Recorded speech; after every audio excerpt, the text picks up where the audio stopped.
Okay, I expect a lot of bans targeted at Bjergsen and Froggen, so Lux, it has to be out of the game. I wouldn't be surprised to see maybe a Syndra as well. As we are seeing on our screen, though, Anivia and Singe taken out. Copenhagen Wolves don't want to go against Froggen's Anivia. And the Singe, which we've seen Godbro play it actually quite a bit. I've never been particularly impressed with it, but actually I think the last game he played it, we did phenomenal. Yeah. So a worthy ban to take out. You know, EG's not really a fan to go up against Singes.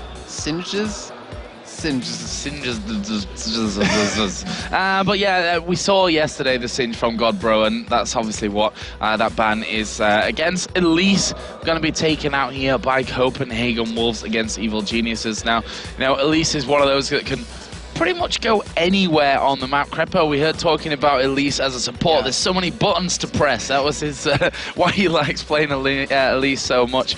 And Kazik's going to be banned out here by EG. That was one of my favorite quotes from him. There's so many buttons.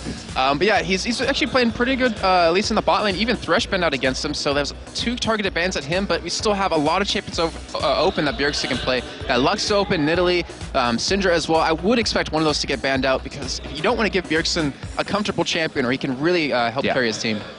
So what will be the final ban here? Kind of surprised that Wolves banned Thresh out first. That obviously tells me that they didn't want to put a first pick onto that Thresh. Kassadin going to be the last ban again towards Bjergsen. We saw him picking up quadra-kill after quadra-kill with Kassadin up until now here in the European LCS.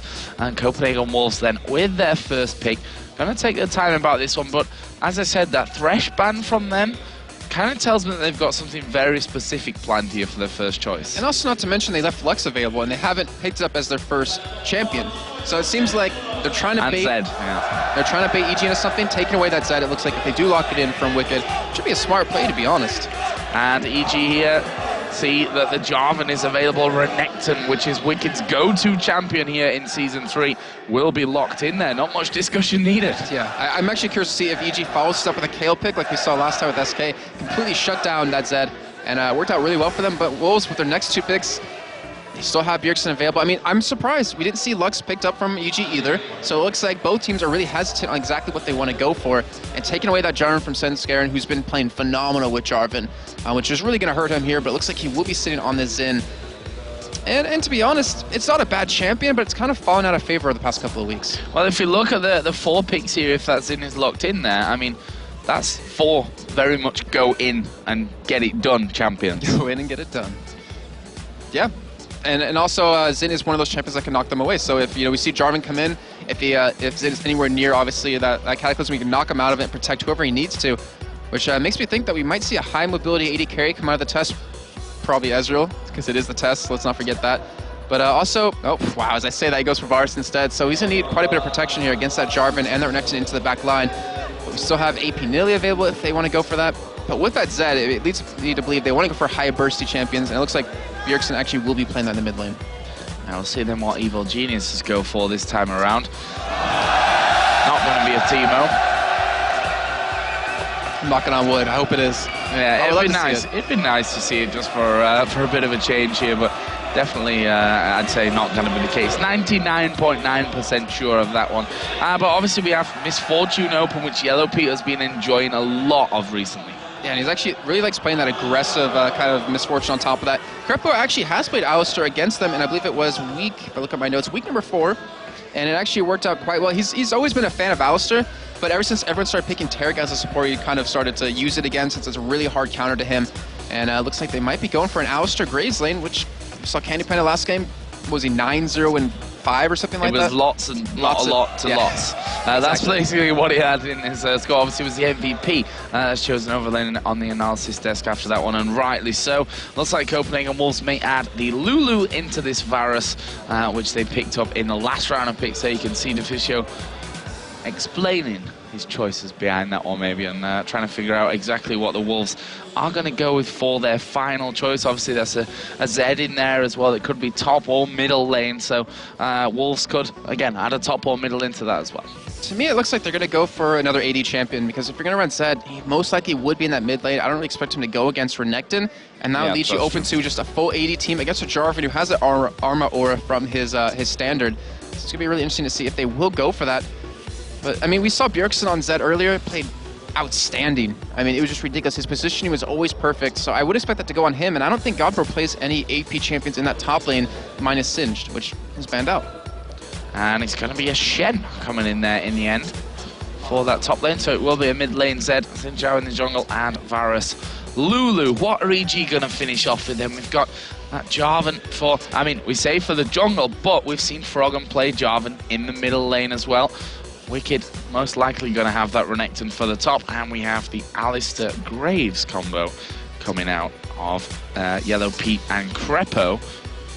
What are your thoughts here, Jason? Lux obviously wasn't banned and will be locked straight in there, so Froggen, you leave it open for him, and he showed with Anivia that he'll quite happily take the chance to play it. That's a really brave move on his part, because he's going up against Bjergsen unless they decide to lane switch him eventually. But when Bjergsen hits 6, he's just going to be able to dominate Froggen. But then again, we know Froggen has been an amazing Lux player, so he'll be able to keep his range, be able to harass him early on. But if Svenskeren gives Bjergsen any sort of help, he's just going to carry this game. Yeah, and that's exactly what we heard from Froggen, you know, stop Bjergsen really getting things rolling. We've seen what happens to a Zed, or what happens to everyone else, I should probably say, when that Zed does get snowballing forward. Very true. And I mean, the thing is, we have Copenhagen Wolves, they have a squishy Zed, they have a squishy Varus and Lulu, but they at least have the pseudo-tankiness of that Lulu ultimate, so if anyone does get light binding and they pop their full combo on him, the Lulu ultimate should keep him alive long enough. Oh, there you can see on your screens, Copenhagen Wolves looking very, very concentrated. As I said, a win here in this match against Evil Geniuses would propel them to the dizzy heights of 5th position, which is somewhere that the Wolves have not been since the start of the season, where I think they would have been around there in alphabetical order. I think they were 5th because of how they qualified for LCS qualifiers. That's true, yeah. And that's the only time they were 5th place. Yeah. Very nice. So they could get back up to that, as I said, the dizzy heights. There's EG, who are currently fighting to get up in towards that top 3, or more importantly, the top 2 position to guarantee the safety of the next half of the season. And I'm curious to see if we're going to have any sort of level 1 action, because we have an Alistair.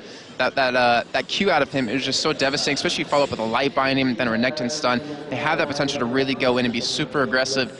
The Wolves, on the other hand, don't really have that. That's the problem. They can defend most likely a buff, but if EG really wants to commit to it, they will take something away. So here we go, then let's jump into game. It is, of course, Copenhagen Wolves taking on Evil Geniuses here, with Copenhagen Wolves on the blue side. And what are we expecting, if anything, Jason, at level 1? Well, it looks like EG will be the one to actually go for something here, like I was mentioning before. I mean, we have them already heading down towards this bomb side of the map. And it looks like they will try to go for red, or at least maybe go for a kill here. But we do have the Test, luckily, in that tri-bush. We'll be able to spot them coming in. It depends how quickly or how much they lead this light binding.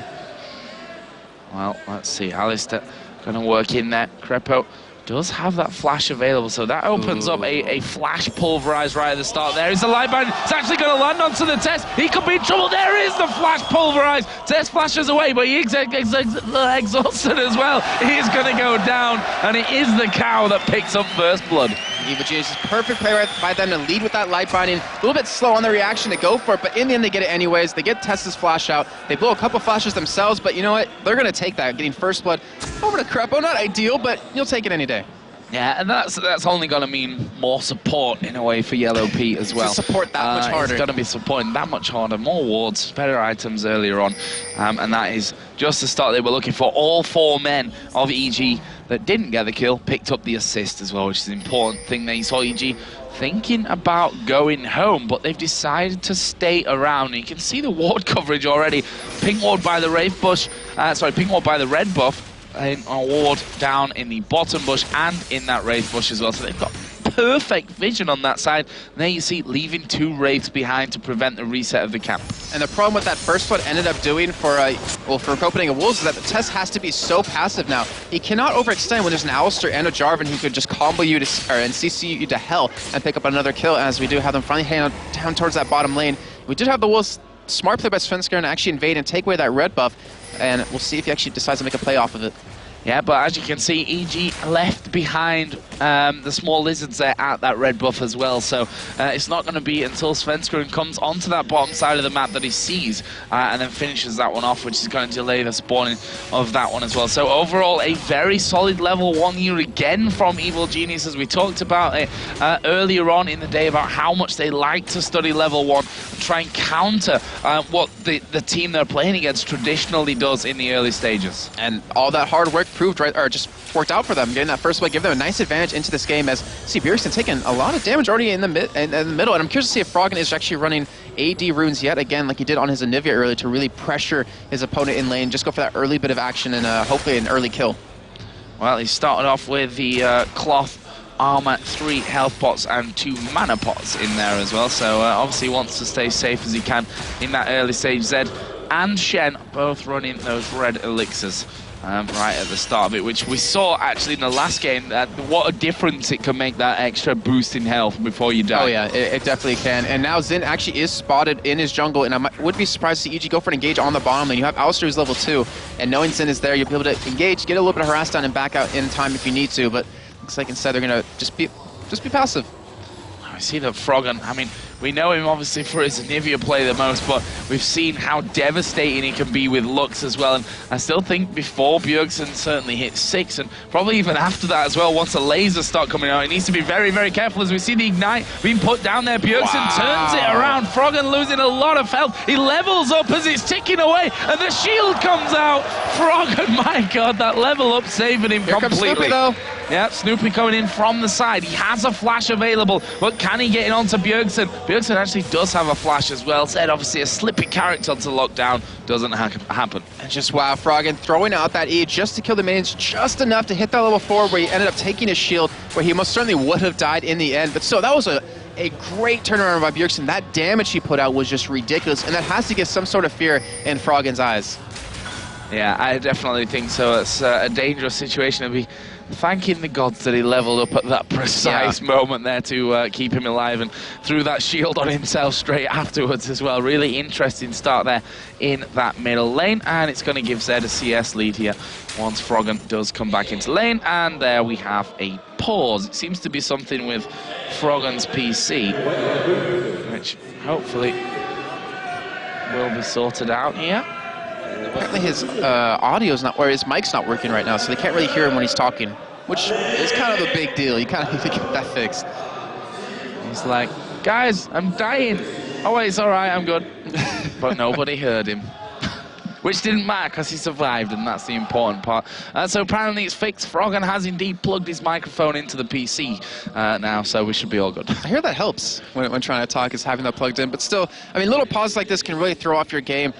We did have a little bit of momentum over on EG's side, but still, Wolves, anything can really happen here. They're on such a nice streak right now, and they really want to keep that going. So here we go then, back in game.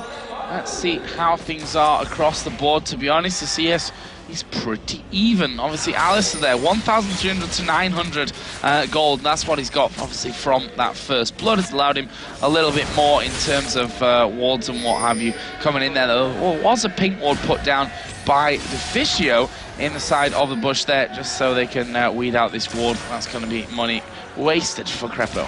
And Joe, I'm looking at the lane matchups right now, and you have the top lane, the Renekton Shen. It should be pretty much just a headbutting lane where no one's really going to kill each other. But as you saw on the mid lane, that's really where it's going to happen. Because if you look at the bottom, you know, Krepo's being really passive. Snoopy, in the meantime, is coming around for a gank on this top side, but I really don't think they can lock him down. There's not a ward down in there at all for Godbro, so that could become very, very dangerous. They are going to get the knock-up onto him as well. Can they get the finisher? No, not quite. Godbro gets back underneath the turret, but Wicked and Snoopy going to keep going on this one. Godbro, is he going to stay under the turret? No, he's actually backed off, but he came back in there. That could be really dangerous. Oh, he's going to taunt away there from the knock-up of Jarvan. Nicely done from Godbro. Patient. And that was a great timing by Snoopy as well, because they had that mini wave pushing. They wanted to get in there. If they weren't going to kill him, still they wanted to deny him a huge amount of CS, which they currently did. I believe it was about 2.5 waves at this point. And the jungler wasn't really in sight to help them. So overall, it still worked out extremely well, even though they didn't get the kill. Yeah, Godbro picking himself up a ward. He might need that here to stop Snoopy collapsing on him. But look at that damage onto Froggen. Half of his health gone, and he's going to go in for this one here. Flash away by Froggen. Can Bjergsen finish him off? Yes, he can. And that is the danger in this bottom lane as well. Flashes being burnt there by Deficio and the Tess. The exhaust was used by Deficio, so a lot burned in that bottom lane, considering it was just for the exhaust out of Krepo. And that was just such a ridiculous play in the mid lane. Krepo, he still has that flash up, though, by both Copenhagen Wolves in that bottom lane not having it up. They could go for a very easy gank if Snoopy wants to come in from the lane. Bjergsen, you cannot get him snowballed right now, because he's just going to just decimate Frog. He's going to keep him out of this game. Not to mention Yellow Pete on top of that, but Wolves go for a 2-man push on the top side, gonna deny a little bit of CS over to Wicked, who is coming back into lane from the bottom side. Yeah, he's like, well, you chased me out towards base, I'll just come around and get those minions on the way through. But Svenskeren and Godbro, actually Godbro's tanking up here, they're going to go for it. Nice slice away from the taunt though. And good reaction out of Stupid right now. He's actually headed over towards Dragon. 4 members of EG are going to collapse onto this, and when the jungler is in the top lane, if Wicked can hold on to that turret, EG's going to come out huge with this. Yeah, already down to half health as the fallback ping put down on the top side of the map, but EG are going to take Dragon #1 of this game. Obviously, no turrets taken up until now, but EG are going to be up by 1,300 gold after that. And I'm looking at this, that's going to really help Froggen to get back in the game. I mean, he has a Seeker's arm guard after he did back, so that armor is going to really help him out. Bjergsen wasn't able to pick up a Brutalizer just yet, but still, with that Vamp Sip, he's going to be able to sustain quite a bit in that lane. But I think if Froggen missteps just once right here, he's going to easily pick up another kill, because both their flashes are on simultaneous cooldowns, so they know when each other's flash is going to be up, but Bjergsen has that advantage with the mobility off his W. What do you think to that Lux pick into, you know, Zed's in there? It's Froggen, so I'm assuming it's the correct idea to go to. I mean, if he feels confident enough, then why not go for it? He has a little bit of trouble in the lane phase, as we've been seeing, but if he gets any sort of help now from Snoopy, they can shut him down, and they can allow Froggen to become very strong as the game progresses. Bjergsen being given that blue buff here, so he is going to become more of a hassle. He does have that Ignite up and available as well. And we'll see if he decides to go aggressive straight away here in towards Froggen. CS 10 advantage for Zed in the top lane. Wicked got an advantage over Godbro. The AD carries, though, bang on even at this point. Only that assist really separating them. And that's kind of weird, because Krepo's been playing so passive with this Ouster this entire time. They haven't really gone in for any sort of engagement, except that one we saw at the bot lane, and he was able to blow both of their flashes. They usually can't go in for it again, but Svenskeren is coming in from the bottom side of the lane. He won't be spotted, and with that red buff, they could potentially pick up a kill here. He is level 6, so he could knock them back into his own team if he needs. Well, let's see how this one's going to go down. Svenskeren waiting patiently in that bottom side. The lane pretty much frozen at this stage, but now both teams got those siege minions in there. Krepo on top of Ward, and as he puts one down there, Svenskeren goes in. Where's the knockup? Not going to come. Krepo forced to use his ultimate, and they stay safe, but ultimate burn, flash burn there out of Krepo. Yeah, that does really help them. It makes it so the Test can really farm at this lane right now, because he was always afraid of Krepo just flashing into him and comboing him into the air and then getting blown up by Yellow Pete. So that really gives him a little bit of security. As you see, Wicked getting taunted under turret, but still, it's just head bashing up there. There really shouldn't be any kills happening. No, well, not kills of champions at least, but the turret is very low there. As Wicked takes a turret, it was burning from the Ignite as well. He will be forced to just back away from that one. Snoopy coming into this top lane to just try and control things there. Is a ward down by Godbro. Perfect position to cover from the river and that tribush. And just as we were mentioning earlier about Godbro not having a ward there and ended up getting ganked, he put it right there. I was expecting Stupid to come around from the blue buff, but he did, or the blue bush, but he didn't anyways. We see the bot lane, Krepo getting very low. Yeah, there you go. No flash available for Krepo. You see the flash used there by Yellow Pete to get to safety. Had barrier as well, and that's just capitalization on the current situation coming out of Copenhagen Wolves. They saw Krepo had no flash from that last encounter. Svenskeren walks away, comes back in, and they can completely dominate him with that. And potentially take the turret on top of that, because no one on EG is really there to help defend it. We see the Wolves lose their top turret because of that aggression, that presence that Snoopy's been giving them. But it looks like they will trade 1-for-1 here, as Bjergsen needs to get back to this middle lane right now, because we have a 3-man push from EG happening there. Yeah, I think they could have it away here, to be honest with them. With 3 there, they should have a good time of this one. They have lost that bottom turret, but honestly, bottom turret in a kill on the support for outer in the middle, outer in the top lane. Worth it, Jason? I don't think so, because I know how much we talked, Joe, about that middle turrets and how much map awareness or map control they give you. And whenever you lose that middle turret, which is always the key lane to keep, you lose so much control of your jungle. And we know how well EG is at controlling your jungle and really strangling you in terms of income, which we're seeing them do right now. They took the race away, and I wouldn't be surprised if they keep doing that, because they've already warded towards the blue. Bjergsen could be in trouble here. Actually, we'll just dash away onto that top side of the river. Wicked was trying to get in there for the stun, but Bjergsen too smart for any of that stuff, and he will walk away. He's actually headed into the jungle there. I wanted to keep tabs on the ward, obviously was already down there. But in terms of items, they're starting to develop a little bit now. That Seeker's Arm Guard earlier, obviously, for Lux with the tier now, compared to the Brutalizer Vamp Scepter of Zed. Between the AD carries, both got a BF Sword, both got a Vamp Scepter, both got the Doran's Blade, and both got the boots. Yep, pretty even on those AD carries. The mid lane is pretty even, ideally, in terms of their build. We do have Dragon Coming at about 1 minute and 20 seconds. We have a couple of pink wards already picked up, one on Frog and one on Crepo, so I wouldn't be surprised for them to actually go for it here very shortly. But they might lose a turret off this, and Wolves might be able to get a position to stop it since they still have some time to get there. Yeah, all of EG pretty much back to base there. Lux, Renekton, Jarvan not in a position to stop that one from happening. And with Shen and Zed up there, actually, they've back to where they're going to leave the minions to do the deed for them. With that stack there, they should be able to have that away as well. And Joe, this is going to be huge right here. This fight, this really has to, because Bjergsen, he's so close to level 11 right now. He's pretty much a full level, actually almost full 2 levels ahead of Froggen at this point, because he was able to kill him early on. If he hits 11 and goes in on Froggen, he will die, and then they could turn it into a dragon. They might be able to get this mill turret as well. Yeah, and he won't just die, he'll be absolutely destroyed, I think is what happened to him there. He does have that instant large rod in there, so needs to get those lasers off as he goes.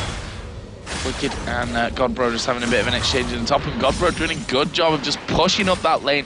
We saw what he can do with Singed earlier on. There is a ward in middle there, so that is giving EG the vision once they've taken down the outer turret. Well, and Bjergsen, they actually just saw him back, and Dragon's up in 2 seconds. They could rush it if they want to, because he isn't in position to stop this, but it looks like they're not really going to go for it too quickly, as it's a very tense moment in the game where if Wolves get a couple more kills, they can really start to snowball this game. But if EG gets it with Lux, they can do the same. Yep, Wolves moving in from the backside, and look at that, Deficio getting caught by a full load there, but not really enough to take him down. But here they are, standing on top of a ward. And EG have got their position on lockdown. They're going to walk straight in on top of Crepo. Bjergsen gets knocked up, and look at that, he is destroyed. That is a valuable kill, as we are going to see Jarvan get in there. Where's the focus? It's a little bit all over the place, but they decide on Godbro in the end. He will flash over towards that top side. He's going to take a couple of turret hits. Snoopy going to get the knock up. There is a light binding, and he is a dead man. And that was a huge misstep by Copenhagen Wolves. You cannot face check bushes, especially when there's an Alistar on the enemy team. And they had Lux's ultimate down. They had the advantage in the team fights, and they weren't able to capitalize on it because of great ward placement out of Crepo. Yeah, bad idea to be face checking in there. Svenskron goes back, says, well, we'll have to do with the red buff for now. And instantly you see there more wards being picked up by Copenhagen Wolves, surprisingly enough, knowing that they can't afford to do that anymore. But that is another Dragon for Evil Geniuses. 21,600 gold to 19.2 thousand. 2-2 in turrets, 3-2 in kills. And that kill spread for them, one with Renekton, one with Graves, obviously one with Alice, so that was first blood. On the other side, Zed got one and Xin Zhao got one. And because of that fight, we had Froggen catch up in level. He's actually surpassed Bjergsen right there. With the Niselar Rod, which you mentioned, it gives him so much more damage. We saw how low that Deficio got with that full combo from Froggen. I think with this Niselar Rod, they might be able to burst him down completely, or at least commit that Lulu ultimate onto himself, which would be huge for EG in these fights. So, with Dragon out now, the middle outer turret is still there for EG. Is that a possible next target here for the Wolves? It very well could be. Knowing that Froggen's in this bottom lane right now, if Bjergsen does head middle, they could probably go for a push as long as you keep him there. We do have actually 2 members of EG trying to come down here. I'm not sure if they're going to try to go for a kill on him under turret. They even have the damage for it at this point. It looks like Crepo will come either way. Yeah, they got plenty of vision down here as well. They're covering around about the halfway line of that jungle.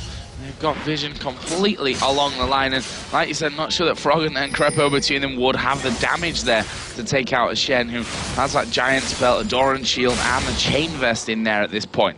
It looks like Wolves took a page out of the Fnatic's playbook here. They have Bjergsen split pushing. They have Shen to help split push, also help group up and defend. They have Lulu to help run away if they need to. But how well they can execute it is really the question here. Yeah, they're definitely... it's hard to compare them to Fnatic, I think we can call it that. I mean, Wolves have shown some real promise in play, but they're not quite that oiled machine that Fnatic have proved to be over the last weeks and over the last couple of days as well. Some big results from them coming out. But we move into a bit more of a stagnant period, 16 minutes and 50 seconds in. Locket of the Iron Solari is finished for Xin Zhao. There is the Zhonya's Hourglass as well, finish for Froggen. And speaking of the Zhonya's Hourglass, that item picked up so early on is so detrimental to the Wolves, because they have the advantage in the fights if they wanted to go for him. But with that picked up, they no longer can burst Froggen down unless they get some sort of CC, like a knock-up to prevent him, or a silence before he can use it. But he can zone his Hourglass, the ultimate, that actually comes out as the actual damage part of it, and then stay alive. That forces everyone else to go for Yellow Pete now. Here is a 4-man push coming in towards that bottom lane. Wiki going to stop the pushing from Bjergsen in that top lane, and that will be EG regaining the turret lead. Bjergsen got the blue buff on, and you know what? EG might keep going with this one. They pretty much easily can. Without Bjergsen there, who's their main damage source at this point, they have the ability to, not to mention, if you get Krepo locked up with that Varus ultimate, you can just ulti out of it and still get that engage on if they want to. And Froggen is level 12 right now, does have a 58-second cooldown on his ultimate, so it is up fairly quickly, but Bjergsen, he could make a play on the middle turret and make EG back, which looks like he could be poised to do. Yeah, the problem there being that the minions need to be pushed out first, and that's probably enough time for EG to come back around and force Bjergsen to head back up north. Actually, they're signaling for him to fall back there. Bjergsen actually is going to get knocked up here. This could be a bit of a bait from the Wolves. We see Shen coming in there, Stan United used, but he is instantly going to be knocked back, and this is not a good fight, in my opinion, for Copenhagen Wolves. They may get Froggen. He is going to be Zhonya, finished up there by Svenskeren, 1-for-1 in the end. Snoopy going very low. Flash comes in from the test. He manages to pick up the kill, but he will be the focus here for Graves and Renekton. Double kill coming down for Yellow Pete. Can they get any more? Zed is gone away already. Lulu is gone, and it will end up being a 2-for-2. That's a really cool fight happening right there. Froggen survived with a sliver of life. He got his Zhonya's off just in time for the Zed ultimate to actually proc right there. The Test getting a little bit cocky, overextending just a little bit. Wicked wasn't there during the entire fight, which really concerns me if the Wolves could beat them in a head-on-head fight at this point.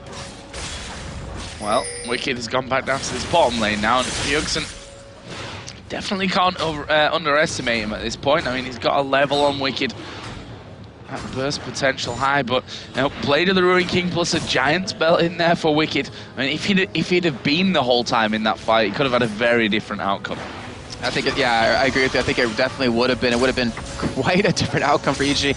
And Froggen, he got jumped on. There's some good protection. And if they can keep going at it like that, Yellow Pete was just sitting there attacking, free attacking the entire time. Did Wicked steal that? Well, Wicked was trying to steal it away, and Godbro just walked in there and just blasted it, just took it away anyway. There is blue buff being given over to Froggen. We were watching that about 20 seconds ago, taking him a little bit of time to get the damage down to pick up that blue. Rocket of the Iron Solari is now finished for Snoopy as well as he goes through, trying to get in on towards Deficio. And that's the problem. They have a good amount of knockups and stunts here, this EG team. They've got a lot of crowd control.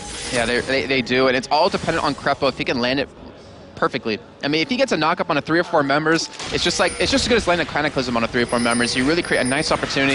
Obviously, Tenacity doesn't defend against that, and it really gives Yellow Pete the opportunity, as well as Froggen, to land their entire combos of burst on the enemy team. That's a red buff being stolen away, and it's started already here with that middle and bottom outer turrets gone down. EG just starting to stranglehold them, and as I talk about it, Froggen with the laser straight over towards that blue buff and steals that one away. That was blind. That was completely blind still right there. Great job by him. Well, he saw him going around on the ward there. True, but he didn't have the health on the Golem, which it ended up working out quite well for him, which you know Froggen to do. And just overall, I mean, Froggen's really stepped up. After he got first blooded, he's been able to get back in the game with his items. His CS, he's still very close right now to Bjergsen. And he's really, it really proves why you need to focus Froggen down in the game to really keep EG out of it. Yeah, very much a key player for the Evil Geniuses lineup. Dragon has spawned, by the way. Krepo running that Oracle right now. Did Copenhagen Wolves learn from that last time? It looks like they did. As the Glitterlance comes over into the bush, they spot Krepo. And they won't be face-checking this time around. There's a pink board down to get rid of that one. Froggen trying again to land his combo on Deficio, which I think would have a different outcome to what we saw in the last time around, now that he's got that Zhonya's in there unfinished. Smart play by Wolves right now, though. Yeah. Instead of going for Dragon, they know they're not going to contest it, so they're going for the turret instead. Yeah, they're going to take that one. Of course, EG do manage to pick up the Dragon on their way through, and it looks like Snoopy's trying to get in there, going to get slowed down by the hail of arrows. And he won't get in there for a target, but EG now have control. Bjergsen is actually up by the red buff to try and steal that one away. He's really trying to go for that split push. It seems like he's trying to carry the game himself, but he knows they can't really team fight at this point. They need to get a couple more items. The test has to get a little bit stronger for them to do this, but still, he's trying to strangle them. As it, I don't even know what that was for right there. That was for the red buff. Oh, okay, just checking if it was still there. It's a little bit too slow that time around, though. It was gone about 20 minutes earlier. So, 22 minutes into the game. 5-4 in kills for EG. 3,000 gold lead, really not that much at this point. Yeah, it really isn't. I mean, they've been trading dragons for turrets. Bjergsen's still trying to split push. I mean, look at the farm he has. 206 at this point. He's very far ahead of everyone on his team. And the really surprising thing is Godbro, 128 CS, which on a split pushing Shen that you would expect just a little bit more. I mean, he does have that Sunfire Cape done finally, so he will be able to split push a little bit quicker, but he needs to be fair though, he's not really been split pushing. That's the thing, it's been Bjergsen that was in that top lane pushing it through the entire time. There's EG here going inside of the jungle. Look at the amount of pings coming down there. Crepo going to clear out that one ward, and Bjergsen and Wicked going to go head-to-head here on that top side. Stun comes down. Wicked actually will use his ultimate here, and he fancies his chances against Bjergsen, but, well, Zed. But, well, Zed. Oh, the laser comes across. Froggen trying to get in there, and Zed, he's going to have to back away as quickly as he can here. Is he going to have the timing to do it there? Is the stop, and he actually managed to get through. Yellow Pete, obviously, though, after that damage, picks up the kill. But in the meantime, the Wolves are pushing onto this inner middle turret. They'll be happy with that exchange if they can get away from this. On Crepo, going to flash through, and he pulverizes the nothing. Pulverizes and nothing happens, but that was, so overall, just a great job by Bjergsen. He was able to take Wicked on head-to-head. The rest of the team at UG came up to try to kill him. He was able to stop anyone else from getting assists besides Wicked right there, but he delayed them long enough for Wolves to make a play on the middle lane. They got that turret very low, wasn't able to get it, but still, the damage was done. Copenhagen Wolves coming out ahead in that trade. Wow, Yellow Pete is actually chasing in towards Godbro here. Can he follow this one up? There is another shadow dash away, but with Jarvan coming in around the side as well, Godbro may have a bit of a bad time on his hands. There is a knock-up coming in. Godbro in all kinds of trouble. Is he going to be able to escape this one? Yes, he is. Stan United used on... Oh, there's a laser down the middle. I'm wondering why did he pick the guys in middle that were close to everyone else from EG? I think it was probably like an ocean reaction. Better press on someone. Yeah, exactly. But I was actually expecting him to flash just to get away from the red buff of Graves, but still worked out well for him. The ultimate is down, so he can't split push at all right now. Now you can't really apply any global presence, but I think you'll take that over losing a person and potentially losing like your bottom turret, which already is low on health. You see more wards down side of the jungle. Crepo actually stood right on top of one here. And that could be fairly dangerous. He continues through. Snoopy going to move in as well. Both Yellow Pete and Froggen are coming up from that bottom side. It looks like they want to make a play on this bottom inner turret right now. And Crepo coming around the side. Shadow dash away, but he's managed to get in there with a combo onto the test. Can they get the finish here? Varus ulti comes in. They switch around here. Wicked taking the damage. Pops his ulti on. And they back away. No kills from that one, but EG have done the job, which is getting in on that turret. In the meantime, Bjergsen is still pushing his top lane, though, and has taken the inner turret himself. Yeah, Expeke doing a great job in that top lane, and yes, I meant to say that because that's all he did last game. He's doing it right here. He's able to get the turret and match it 1-to-1. And he's getting so strong because he's been able to split push. He's level 16 now to Froggen, who's 15, so he has that rank 3 ultimate. It's going to be a key factor in these fights, and he should be able to take anyone on 1v1 right now. Even Wicked, who was able to pick up that Warden's Veil, even pick up a chain vest right after that. It looked like Bjergsen was going to try and trap him on their way out there, but everyone that was in that position from EG was healthy enough to stay alive. Bjergsen going to go home. He must have a nice pile of cash on him at this point. Okay, 1,200, not the largest amount that you might expect, but it's enough to send that Brutalizer through into the Black Cleaver. Going yet again, a little bit early right there, as no one even started that blue buff. Looks like EG will be able to take it away and secure that over to, I believe that will go to Crepo for the cooldown reduction. But that's a good steal away from them. It goes to Jarvan, looks like. Oh no, Yellow Pete instead. So There's a good steal away, but not really. It doesn't really matter in the end when you have 2 energy champions. Bjergsen's been split pushing this entire time. I mean, Wolves, they don't want to go for a fight. They want to keep letting Bjergsen do this, keep getting farmed up, keep getting the items they need. But I have a feeling EG, with their lineup, they can force a fight that Copenhagen Wolves won't be able to back out of. Yeah, Wolves actually headed over here towards that inner turret, which they did a lot of damage onto earlier on. They know that they need to keep Yellow Pete alive in this one. If Zed decides on going in, it's going to be a lot of damage coming down very, very quickly. More wards being put in position. 40 seconds for the next dragon to come in play. And the problem that the Wolves are having right now is they're being forced to split push because they have 3 melee champions to potentially take a turret down. And you can't be a melee champion when there's an Alistar on the other team. He can get that nice initiate onto you and get you caught. So they're being forced to do this. They're being forced to try to pick someone off of EG and then try to go for a push and 5v4 that fight. Well, there's a combo coming through from Frog and Wicked trying to get in there to stun Bjergsen up, but that didn't quite land either. Are they going to force them away? Actually, Sin has left there. Godbro is going to be finally getting into that split push in action, going down in towards the bottom lane. Does have Stan United available, so with EG headed south, it's going to be more towards Dragon from them, rather than going to protect that bottom lane. And, well, actually, Godbro did just back away, thinking, oh, wow, they're coming down for me, I better get back here without using Stan United. And actually, they were going for that Dragon. But look at this, Copenhagen Wolves. Wolves are moving up towards the Baron area. Are they going to go for it? Obviously, they were spotted there. Deficio clearing out the ward, and they're going to back away again. Zed is going to get into the split push again. Because Crepo had that Oracle, they were able to deny that vision and really get that dragon free. Wolves weren't sure exactly where they went, so they could have made a play if they wanted to on that middle lane, pushing up very quickly, getting that turret down since it was so low. But that was a great job by Crepo. I believe that was his 2nd Oracle of the game so far. He's really been denying quite a bit of vision and really being impactful. As you saw, at first what happened, it's been kind of snowballing for him. He's had that extra gold income to really set up his team. So we've had a couple of items being bought up here. We've got Randuin's Omen along with that Blade of the Ruin King now for Wicked. Sunfire Cape on Jarvan with Snoopy.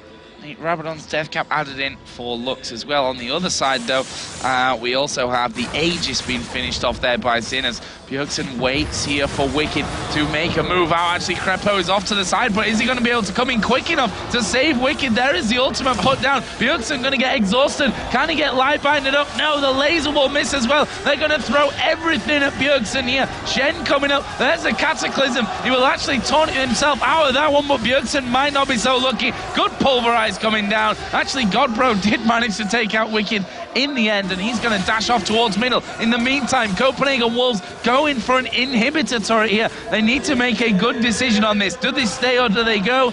And they're going to go. It doesn't matter in the end. EG sent up 5 members just to defend against that Bjergsen split push. They ended up getting the kill on him. Wicked died in the end because of Godbro. I was a little confused why he was ulting up there, but he stayed alive anyways. They got a middle turret off it. They got the inhibitor turret very low. A smart play overall by the Wolves.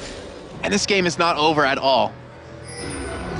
You're not wrong with that one. Well, I mean, it's definitely... It's an EG game, first of all, but it's still very close right now because the split push is working out so well for them. Yeah, it is, and you're exactly right with that, and Zed has been making waves in his top lane. Yeah, okay, he's got caught out there as we are going to see them going onto him. Paras ulti goes down. There is the ulti out of Zinchao, but the laser comes across. Godpro and Svenskeren both going very low. And where's the damage from Copenhagen Wolves? Snoopy was down to half. Finally, they focus on Yellow Pete, who almost took Svenskeren with him there in the end.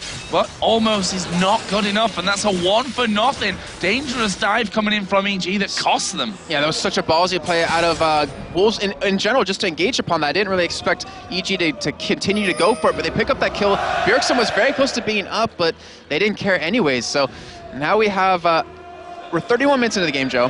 We have really long death timers now. I believe we had about a 40-second death timer right there. It's getting to that point where if you do get picked off, the other team can make a huge amount of plays.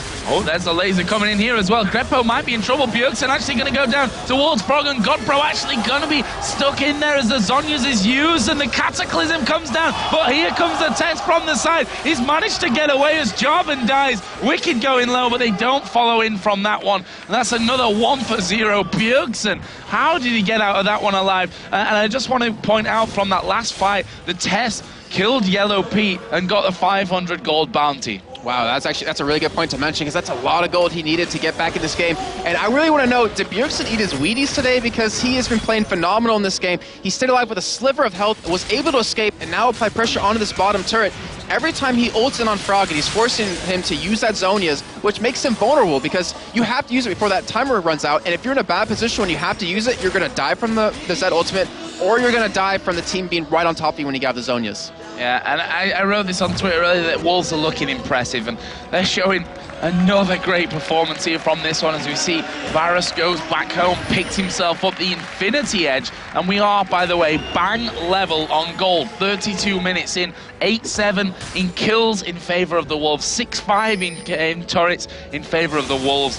You know, this is their game right now. And what's something that Keem just happened, we see the Wolves just did, Bjergsen picked up the blue buff away from EG. He picked up his own as well, so now Froggen doesn't have that cooldown reduction. He doesn't have any cooldown reduction at all in his items. He's going to be hurting, or not hurting, he's going to be not hurting, that's the point, in these fights, because he won't have that ultimate up quick enough.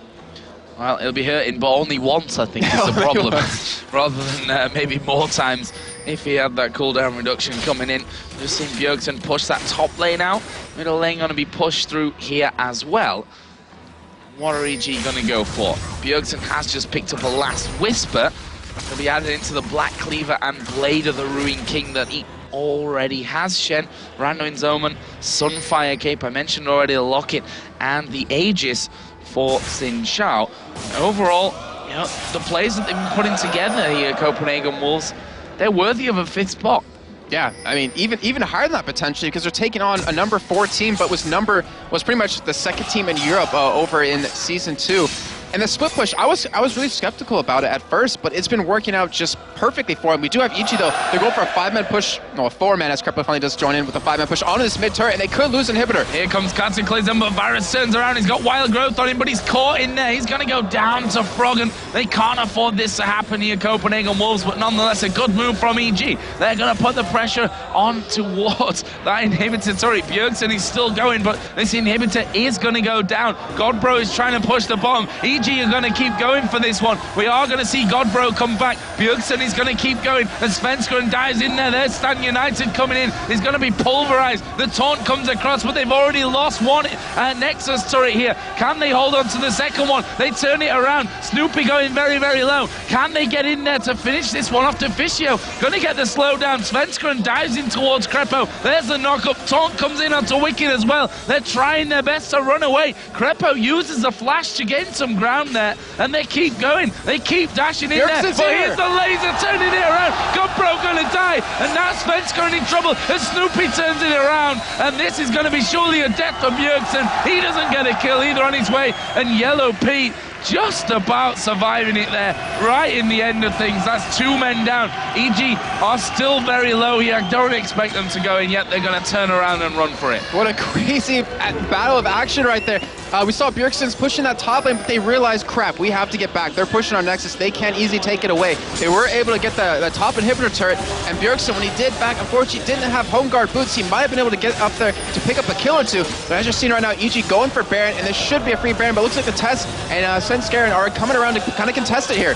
Yeah, they're going to come in there. Is Krepo waiting inside of the brush. The laser going to come across the side. The Test going low. Snoopy is still low, but he's going to escape for now. Svenskeren going to be chased down. Varus locking them up as he's already dead. The ulti's still running there. Well, they keep going on to Baron. No, they back away from that. Svenskeren and Officio coming back in. What a crazy turn this game has taken. And the point of that entire engagement right there, they lost 1 member, but they kept them off Baron. That was the key point. They don't want a Baroned up 5-member EG team coming right at them, or it will just dominate them. So now the Wolves, they have the Test down. Bjergsen is finally back up. Looks like he's starting to finally build a little bit tanky here as he has that Ruby Crystal, but still the Wolves, they're in a very sketchy spot at this point. And we see EG, I mean, they were so low after that fight. They had to back out, even though they were kiting perfectly. Bjergsen just, if he was, I have to say, if he had home guard boots and came in there a little bit quicker, I think they could have aced EG. And I don't know if, I actually just rewinded on your PC there to see how Yellow Pete stayed alive at the end there. Hit a ward, yeah, he lifesteal off the ward. Pretty sick. Right, pretty please. sick stuff. So we are going to see Dragon going down now by Evil Geniuses. Let's take a look at where they are. The crowd are in full singing mode.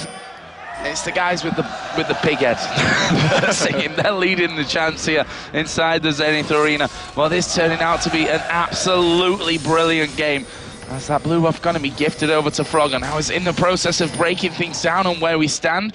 11-9 in kills to EG. 52.3 to 51.7 gold. Nothing at this stage. 7-7 in turrets. We're almost 40 minutes into this one. I'm not sure if you really want to answer this question, Jason, but who's in the lead right now? So we have a game going on here, Joe. In the lead, I will give it to EG, and I will try to give you my thought process behind that. Middle inhibitor down. They got one Nexus turret down.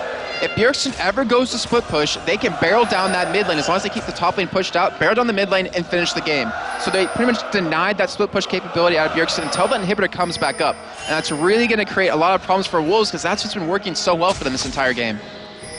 So, Baron is available for the taking. What are we going to see? Flag comes down into this corner brush. That's going to give vision for EG. They know that Copenhagen Wolves are coming across. Bjergsen going to get caught. There comes a laser, but he's expertly dodged that one, and they turn it around. They're going for this one. In comes Stan United. The Varus ulti will lock Snoopy down. His polymorph, he's got nothing to work with there as the Randuin's Omen is used. Are they going to go for next? Svenskeren taking a lot of damage. Krepo is low in the middle of them as well. There is the ultimate, the Cataclysm, locking them up, but EG are all super low in this one. The Tess is full HP there at the back. He's doing a lot of damage, but they dive in. Pulverize will knock him down. Double kill. Can he lifesteal it back? No, he can't. Wicked is now chasing down Deficio. He's one of two men left alive. Shen is running towards middle. Froggen will try and head him off, but Wicked should be able to lock up this kill here onto Deficio. Yeah, he's going to go top side to try and delay this for as long as physically possible, but there are super minions coming into the base here. They're going to be focusing on that Nexus turret, the single Nexus turret that's left. They're going to look to maybe finish this one off. Deficio's still in the bush. Wicked goes in there. He will get polymorph. Kill him, goddammit. He's actually just holding him back. He doesn't want him to get the respawn coming in there afterwards. This is smart play from Wicked. Froggen, in the meantime, is going to be on the Nexus itself. Godbro going to get locked up by him. The inhibitor respawns in behind him. I can't believe that that's happened here. Godbro is going to get locked up once again. He's still chasing in towards Froggen. He finally killed Deficio off, by the way, in that top lane in the end. Froggen is going to die. No, he's not going to die. Godbro is still chasing. Here comes Bjergsen. There's the laser coming out, but Bjergsen will get the kill. Oh, my days. What the hell just happened, Joe? With a long fight happening at bay, I guess we can start there. We had Svenskeren and Godbro just tanking up the entire enemy team of EG the entire time. Yeah, Bjergsen coming from the side, never got a good position off of that. So a 3-for-3 trade, but Deficio, I mean, he had to have been the inhibitor respawn was the MVP of that entire fight, but Deficio delaying Wicked long enough just to keep them pushed away. Wow. The inhibitor respawning, saving the Wolves. They probably thought the game was completely over right there, but they were able to turn that around, was able to keep their own base alive, and now are pushing down this middle lane. I'm glad you remembered what happened at the start of that one, Jason, because there was too much awesomeness for my brain in that one. So, Copenhagen Wolves, they're pushing here of that middle lane. They need to be really careful now, because one mistake and it really is game over for them. But, I mean, we're 40 minutes in now. A mistake for EG can do the same. And look at this. Copenhagen Wolves have started off the Baron. Do they fancy their chances here in a fight? It looks like they do, but EG is going to be pushing straight down the middle. Wolves have to make a choice and make it now. We've already seen two of them recall. Third man recalling, but Wicked is going to be going in there. Snoopy will follow, and the rest of the team coming in. Froggen is a little bit further behind from this one, and I think Wolves are in a position to defend it. Krepo's going to try and push this top lane out for now, but they've managed to get in and catch Wicked. Bjergsen is onto Froggen in the middle lane as well, by the way, but Snoopy is going to go in here. We're going to see the fight kicking off on two angles. Can they get in and get the kill? Snoopy going low. Snoopy finished off by the Tess. The Svenskeren and Godbro going on towards Wicked. Will he escape? No, he probably won't in the bottom side. And on the top side, Froggen is the last man alive almost here. It's only Krepo, but he's been focused down. This is not good for Evil Geniuses. They've not lost a single man. They've hardly lost any health. Froggen, from being the man that could have won it if it wasn't for that pesky inhibitor, may be the man that has to save them now. They have the time to, I think, take this game right now. The middle turret is so low at this point. They have 50 seconds left on the general members of all of EG. Froggen is the only one to actually kind of defend this with the ultimate go to push the lane out a little bit, but Bjergsen, that last fight, so well played. He kept Froggen out of the fight the entire time, but just his presence and Copenhagen Wolves were able to capitalize off of it. Bjergsen going straight in onto that top inhibitor. The inhibitor turret is going to be down here. It's the test that takes that one. Middle inhibitor goes down. 5 seconds is the spawn here for Snoopy. Copenhagen Wolves are going to back away from this one for now. They can go for Baron. They're definitely healthy enough. They've got the spawn time, and Froggen, though, has a laser, and we know how devastating he can be with that at any kind of range. Will the Wolves go for it? Will they set themselves up a trap? He stood right on top of a ward right now, which Froggen may make use of here in just a second. Luckily for Bjergsen, he's backed away. Dragon's coming up in 10, but who cares about Dragon? Not me. And I don't think either of these teams either right now, as we are seeing them waiting. There is the Demacian standard coming in. They've seen the test. They know that Copenhagen Wolves are around here somewhere. And they back away. What are EG going to do? Are they going to go straight down middle again? The thing is, the Wolves, they have to back out right now. Godbro, he needs to heal up. He has an ultimate to get it if he needs to, and he has the home guard boots, so right when he gets back, it'll be fine. But we have a bottom wave push up on that turret for the Wolves. Baron is just being stood around by, actually no, we do see EG finally going in for a start on it. Bjergsen's actually moving into the base right now. Could he go for a backdoor? Well, Bjergsen is going to at least try and finish off this third and final inhibitor, the turret. He's got nothing left. EG has to back. They're not going to take Baron, and I think Bjergsen's going to have this inhibitor away. This is going to be a completely open base here for Evil Geniuses, but with those home code boots, they come in. Wicked gets in top of him. There's the laser. Bjergsen down to half. Flashes out. Yellow Pete uses a collateral damage, but can they chase in? Wicked's going to keep going. In the meantime, Wolves are over by the Baron. They've started that off, but Bjergsen is still very, very low. He needs to back, heal, and get back out there as quickly as he can. But Wolves are going to take the Baron 43.5 minutes into the game. And now, well, now what, Jason? You tell me. Exactly. We have Bjergsen. He has his home guard boots. We have 5 members now of the Wolves, finally with this Baron buff. The items really don't even matter at this point. It all comes down to position and how they set up this entire fight. The test is, in my opinion, completely going to out-damage Yellow Pete with that % health damage. He has the Last Whisper on top of that and the Infinity's Edge. He's getting so much protection as well. And Svenskeren and Godbro can tank so much damage that EG can put out. Froggen doesn't really... The damage he has at this point doesn't really matter because everyone else on the Wolves are so tanky. As long as the test can dodge that life binding, they can just destroy EG at this point. They have 2 inhibitors down. They have the bottom inhibitor open that's already low on life. And this is honestly Copenhagen Wolves' game to lose. They can just keep all those lanes pushed in, and they will have a giant advantage in these fights. Wolves now, they're going towards that bottom side of the map. Those super minions starting to stream into the base. The Wolves, Baron buff on. There's the Oracle Elixir used to get rid of that EG vision, which the crowd here are loving, but at the end of this game, there's going to be the loudest moment of the tournament so far. Godpro gets himself caught there by the light binding. EG decide not to follow through with it just yet, though. The Wolves are still hanging around, though. They smell blood here, and they're going to go in for the kill on towards this inhibitor in just a second. The edge closer in. EG force them back off. We can see that Yellow Pete is having to fend off the super minions on that middle lane. Here we go. Crepo goes in there. This could be the last fight. Svenskeren goes into the middle. Varus ulti goes down as well. Froggen uses his Zhonya's. Snoopy has to flash away. Will he survive? No, he won't. Bjergsen gets the kill. There's the laser coming in. It's a double kill for Bjergsen, though. They're moving further in. Bjergsen gets in with a light binding. Yellow Pete super low. The barrier not going to save him from that one. And the Wolves are going to focus in on towards the Nexus turret.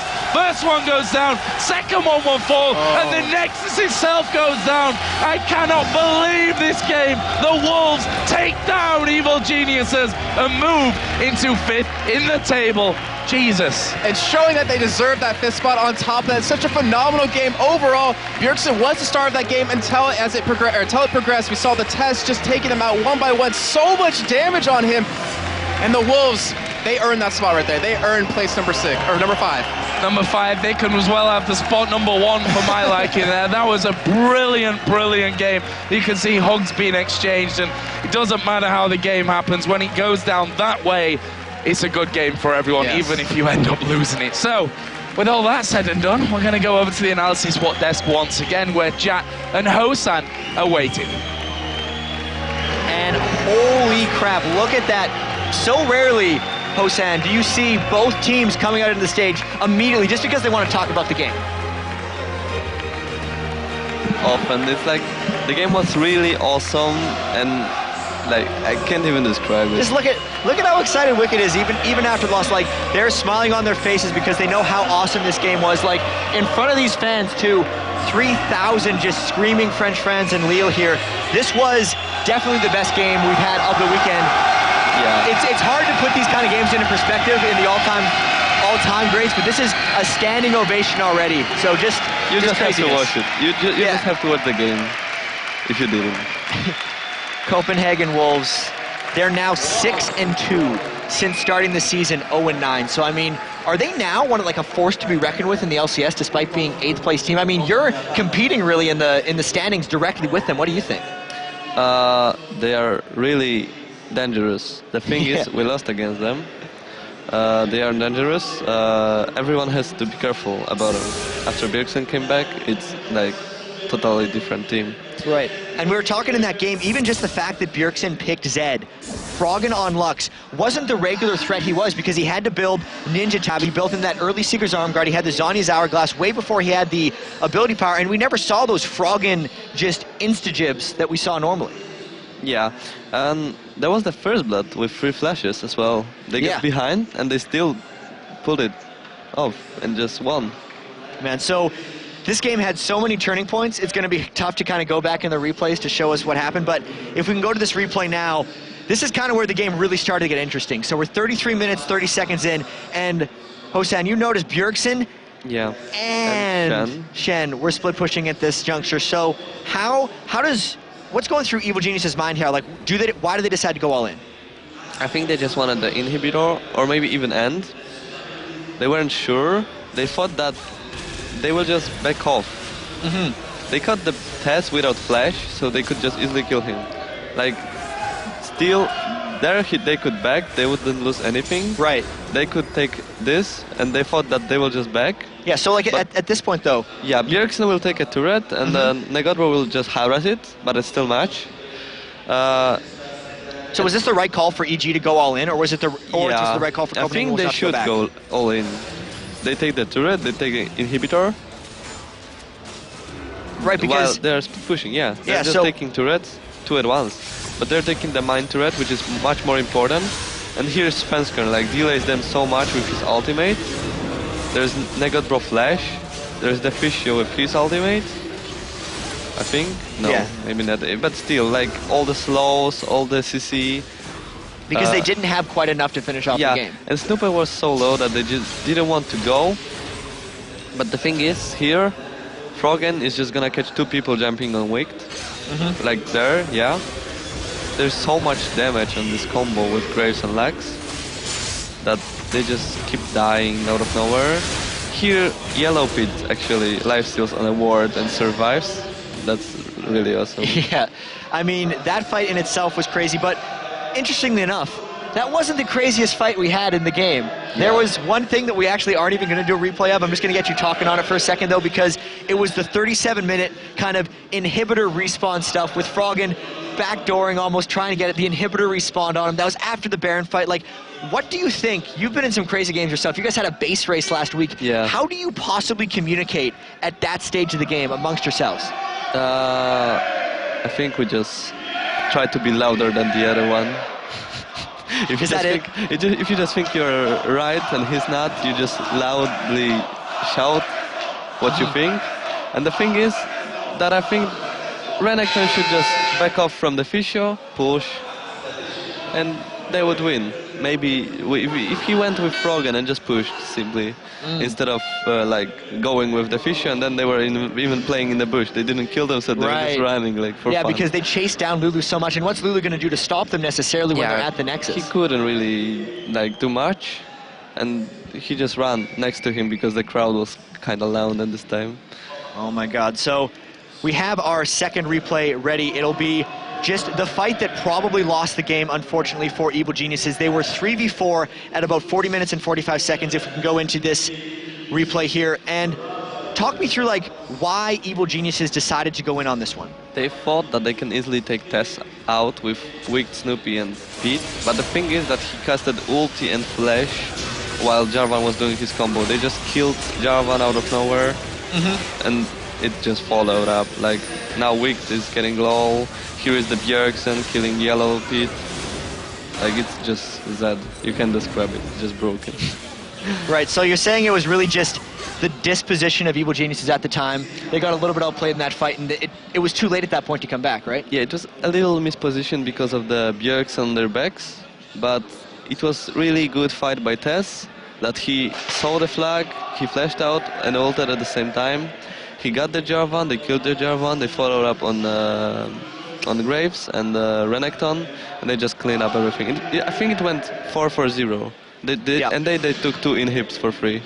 Yeah, so MVP of that match also, it was so close because we were talking between Bjergsen and the Test, because it always goes to Bjergsen. Seemingly the European mids go all the time, but this time we did give it to the Test. Yeah, because he just deserves it with this team fight, and overall his position was really good.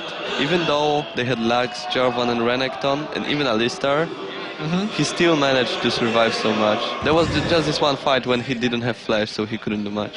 But overall, he did really well. Yeah, I mean, how did he even come back in that game? Because he got first blood on top of him. He lost that, he already lost his flash going into the laning phase. How did he come back in the game to get to such a strong position? They got some comeback when Crepo died, right? There was Xin coming, Crepo used many summoners and cooldowns overall, and then he came again and just killed them. Right. And I guess it snowballed. And they had so much global gold as well. All right, so now that you've had like a second to let this game kind of sink in, do you have a ranking of the games that you've seen? Where does this one come? Like, this is probably one of the most impressive games I've seen so far. It's like, yeah, people maybe will say Pekka Backdoor, but this is more awesome. All right, so to wrap up this incredibly awesome game, thank you very much, Hosen, for the analysis here, but we have Shocks on stage with an interview with Deficio and Froggen from the Copenhagen Wolves and Evil Geniuses. Yes, I'm here with a member of EG and the Copenhagen Wolves, Froggen and Deficio. Now, Froggen, I heard Wicked say we're actually kind of afraid of the Wolves because they're playing extremely well, and well, they did. Yeah, like basically what Wicked said. I don't think there's too much to add. Like, they have a really strong laning phase and they're really good at snowballing the game. They have had a problem finishing the game when they got ahead, and when they learned that, they will definitely be a strong team.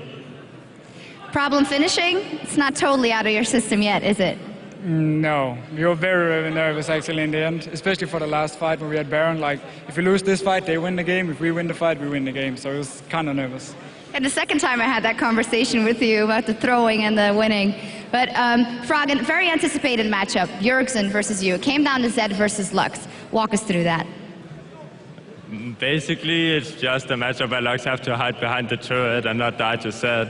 But he leveled up to level 6 before me. I needed like 5 EXP to level up to level 6, and we could have traded even. But he leveled up before me and killed me, and from there, there wasn't a lot of going on.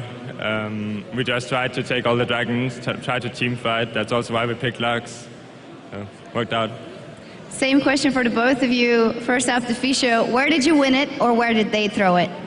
I think we won it when we noticed there were 4 people in our bottom jungle and Froggen wasn't there.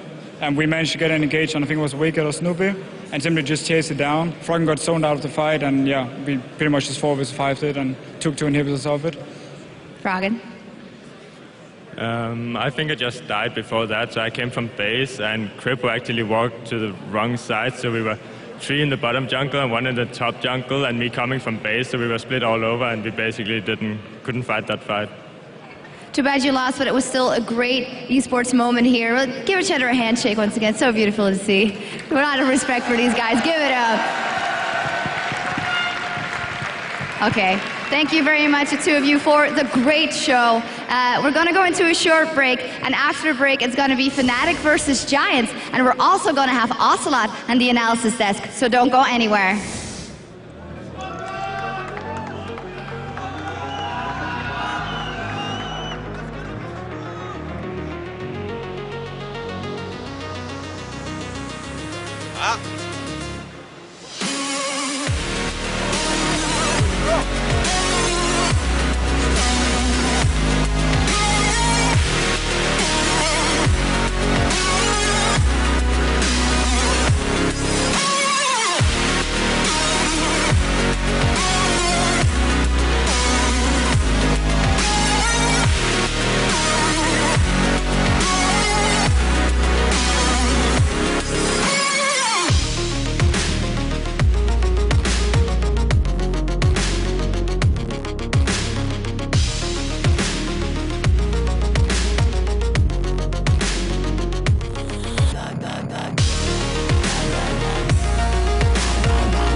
everybody. And after that, absolutely amazing game. Ocelot just came over to me, who's like, "Holy crap, man," in a different voice, and just talked to me how much he loved the game. And for some reason, because I'm a terrible person, the first thing that came to mind was like the last game that crazy that I remembered was IEM Katowice when you guys lost to Fnatic. What were your thoughts? We did lose versus Fnatic like that, yeah, and it was funny because actually my teammates and my manager Minzik were talking about, like, when they were backdooring, we were talking about where is Catherine now, and I was like, oh man, screw you. You know, obviously those kind of moments come to your mind when you see them repeated in games like that, you know. Right, like how do those kind of games happen? Like it's always a close game. They always seem to happen in front of a giant crowd. Do you think like the craziness and the adrenaline and the noise just makes them crazier, or is it just luck that they're happening in front of the biggest crowds we have? I think everything adds to everything. Like, right. If there's a huge crowd that is like going bonkers with every single cool move or whatever, obviously the player tends to do more cool moves, you know. It's bound to happen, and obviously you earn. I don't know if I've said this, but you earn balls. You got people when you got people behind, you know.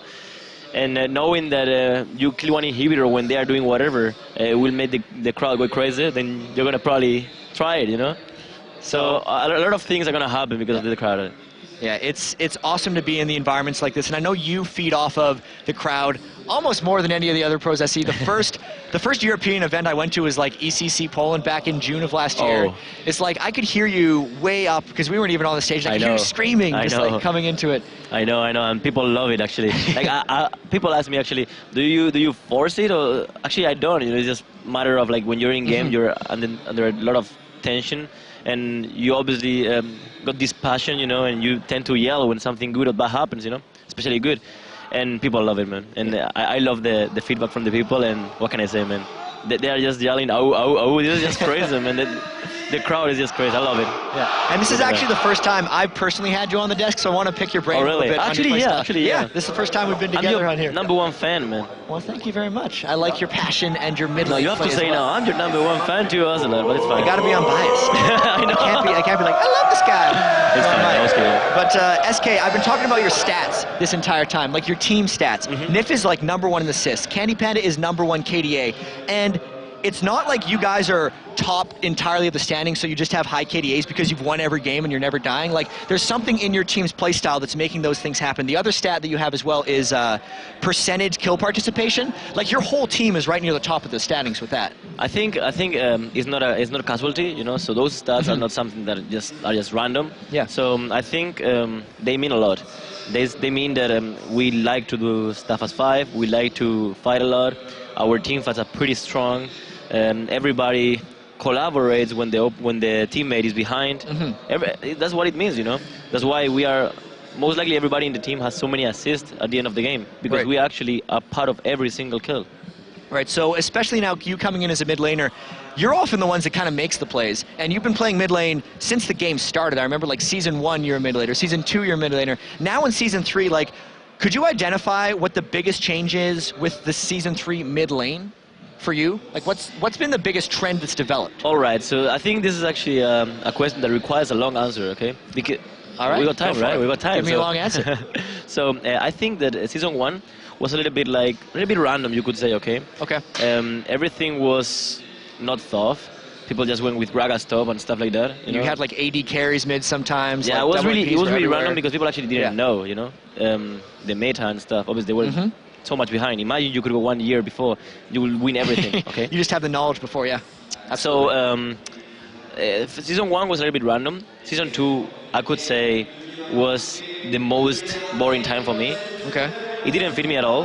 You had to farm a lot. Right. Farm the Rays, farm the Wolves, farm the mid lane. Everything was easy to farm, and it was just better mathematically, you know? Talking about numbers, it was just better. Right. So everybody farms until minute 25, then big fight happens, game over for one of the both teams. That was a little bit, you know, not too good, but right now, like right now, season 3, man, like this is I love this game right now. Like, I love this game right now. Everything can happen in every single minute. Okay. You can go aggressive in mid lane. You can decide to farm Wraiths. You can decide to roam a lot. It's just, you can just adjust the game with your own style, you know? So with your own style, what is your style? Because we see so many different things. I look at Alex's style, and I feel like he farms more than most of the other mid lanes. Like, he'll go off to a side lane and push. Your style, you usually try to help other lanes. Like, is that fair to say? So yesterday I was speaking with the team, okay? And we were speaking about, okay, against Gambit, we tend to lose very, very badly. And it's not casualty that both games we lost against them. The lane that failed the most, and I say with a big mouth, is mid lane. Okay. First game against them, I was Kazarin against Kha'Zix. I picked Kazarin into Kha'Zix because I knew the Why is matchup. that? Because I knew my Kazarin is, I can tell you, my Kazarin is pretty strong, that I'm even happy fighting against Zed, so, which is the maximum corner, okay? So I was totally fine. I was like, okay, if I get level 6 and I don't die, and I got like decent farm, I will be able to carry this game. Not alone, but I will be able to carry this game, okay? And what happened was that I got dived, level 3, and there was a miscommunication in between me and my jungler, which sometimes if we were both Spanish or both French, that wouldn't have happened. I wouldn't have died. But he wasn't there. I needed him. He wasn't there because probably I didn't explain myself properly, and I died. That means that Kazarin dead, giving the first blood to the mid laner at level 3. I came back to lane, I was level 3, he was level 5, almost 6. Against a Kha'Zix that over pushes. Game over. I lost that game. Yesterday against Gambit, I was mid lane again, and I picked TF into Kha'Zix, which Kha'Zix is a corner to TF again. It's supposed to be a very good pick against TF. But again, I thought about the team, you know, I thought about helping lanes, helping bottom, helping top, helping the jungler. At the end, I was thinking more about the team than about my own lane. And it's a mistake against Gambit because Diamond and Alexic synergy is incredible, and he knows where to gank, sorry. And as soon as he knew I had no boots and no flash, he just went for you. He just went for me. And was a little bit of miscommunication as well in mid lane. Young came mid, my jungler came mid, and I said back, okay? But he didn't understand it somehow, okay? I probably said it in my way, you know, really crazy or something. And he didn't understand me, okay? So he stayed there, and he died. I could say it's my fault for not communicating properly. Again, double buff for Alexic, first blood, Kha'Zix against TF, snowball from there. And then my teammates needed help top a little bit, so I ganked top with TF. And what happened is that I fall even more behind. I was 2-1, but he was level 8 and I was level 6. Game over in mid lane again. So I think my playstyle is helping the teammates a lot. 1 year ago I was like the cocky. I say it. I was the cocky guy that wanted to shine, that wanted to be 10-0, 10. I mean, every game, awesome KDA. Right now I'm the guy that I don't care going 0-8 if my team wins. You know. Right. And you definitely see that with your team stats in general. The whole reason that everyone is kill participation is because you're the one going around making sure that every kill is a team kill. Like, you're not getting solo kills in your lane because you're not really going for them, and you're instead going for the rest of the team. So I think that's that's an accurate representation of yourself. I think you try it right. But to be fair, if Alexic beaten me twice in a row, even though my playstyle is more like Roman and his playstyle is more like 1v1, I would just say clearly he outplayed me twice. He is better 1v1 than me. I will probably have other things that he has not, you know. But at the end, it's all matter of playstyle. Like Froggen likes to farm, Alexic likes to 1v1, Peke likes to backdoor. He does it pretty often. He does it pretty well. I think it's just every mid lane is different. Nobody is better than anybody. We just got different playstyles. Okay, so with your different playstyles, then you being the roaming around, Peke being backdoor, Alex just kind of farming, and Froggen just crushing the lane as well. Yeah. How do you practice both for your own play style or even to practice to go against these guys? Because you said Alex each outplayed you. How do you prepare so you can stop that from happening in the future? So I would say that so if you play an Italian team defending, that's not what you want to do. Okay? You want to play against an Italian team in soccer. Sorry, I'm talking about soccer. Team. Yeah. Italian team in a different way that corners their defending way. You know, if they defend, you have to counter it somehow. Okay, everything is counterable. But if you play their game, they're gonna beat you. Right. Okay.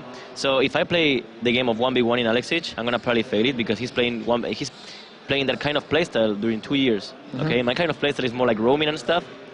If he plays my game, I'm gonna probably beat him, but he doesn't.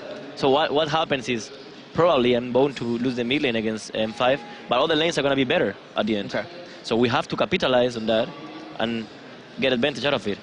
So this is the kind of thing that I wanted to get into for a little while, because you're saying right now that you want to practice your play style and get good at it. Now, my question is, are individual players or individual teams kind of locked into play styles or specific roles? Like, the biggest example I have from this would have to be like CLG NA. They're having a lot of issues lately right now. Like, for instance, everyone says, and I've seen Double come out and say this, like, Hotshot GG is a tank player. He's not playing the carries that are getting played top right now, or like the big assassins or all those things. He's playing tanks. So if CLG wants to survive or fail, they're going to have Hotshot on tanks and Doublelift on a hyper carry. They're going to protect him and they're going to go. But it's not necessarily working out for them. Like, taking that to other teams, like for you, for instance, if you were to go on a losing streak and your roaming style didn't work, like, are you just wanting to practice that harder and practice that play style more and go more all in? Or is there a time to adapt and change, and can you even do that? You can adapt, but you're not going to be as good as the others at that style. So at that point, what's the point of adapting? I think is the best thing you can do is improving your playstyle, your own playstyle, and make it be your trademark, you know? Like Hotshot, for example, he's getting, I want to say this because it's really important for me. Yeah. He's getting a lot of hate by everybody, not only Hotshot, but Doublelift, Chaos and stuff. Which, by the way, that kind of discussion was ridiculous. And they don't deserve that, you know? It's just different playstyles. Hotshot, the people don't understand. I understand because I play the game. But people don't understand how useful he is for the team. He doesn't make big plays. He doesn't. I don't know, man, but he does a lot for the team, you know? He gets ganked like Well, it's the whole playstyle that they're opting into. Like, there's a reason that Hotshot's been on that team for so long, and it's because he's contributing to the team. Like, Chowster talks about his pressure in the top lane. Even when Hotshot is 0-3, he's still drawing 1 and 2 people up to him. And I'll let you keep going. Exactly, like you're trying, right? And that's it. Every player in every team is different, you know? I really don't think Voivo is better than Hotshot. I think they're just completely different. Top lane is not a role. Inside top lane, there's like 5 different roles probably. You can play it in many different ways. You can play like Soas with Lee Sin, 1v1 master, and then he just roams a lot and helps the team get in drakes. Or you can be like Kevin, which is, I don't think you can beat 1v1 Kevin with anything. And he's just gonna push the lane until you just go crazy, basically, okay?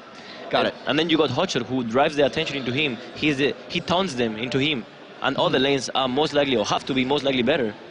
He doesn't need a lot of jungle help by his own team. I don't know, man. It's just, everything is different. And I'm just gonna take advantage of this time, and I'm gonna give a big hug to Hotshot and to all the guys that are getting blamed by the community because they don't deserve it. They are professional players for quite long, and they deserve respect by all of you.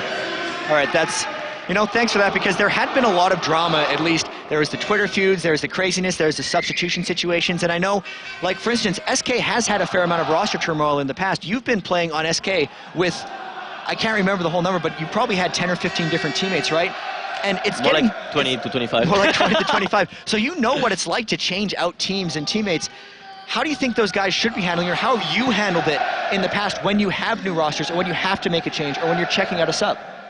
Well, I'm not saying that every single change in any lineup is reasonable. I'm not saying that every single change in the lineup was well done. But be sure that if any team, any captain does any roster change, is because it's gonna be better for the team, or he thinks it's gonna be better for the team. So at the end, it's not like, oh, he hates this guy, that's why he kicks him. Oh, come on, man, we are talking about millions of dollars. We wanna win, you know. Of course, if somebody is not willing to practice a lot, if somebody is not willing to improve his skills or whatever, or if somebody is not just willing to communicate with others or have friendship as a team, he's gonna get kicked because it's bound to happen. We just wanna win. And sometimes, obviously, I don't like kicking people. I hate it myself. I would love to have the same team over and over, like during 2 years. But picking one guy randomly, or picking one professional player randomly, won't make it work, you know? So maybe that guy doesn't fit to the team, mood, basically, or to the team in-game playstyle. I don't know, you know? Maybe he just doesn't fit. So keeping him in the team for 2 years doesn't really make sense. He will not make the team better.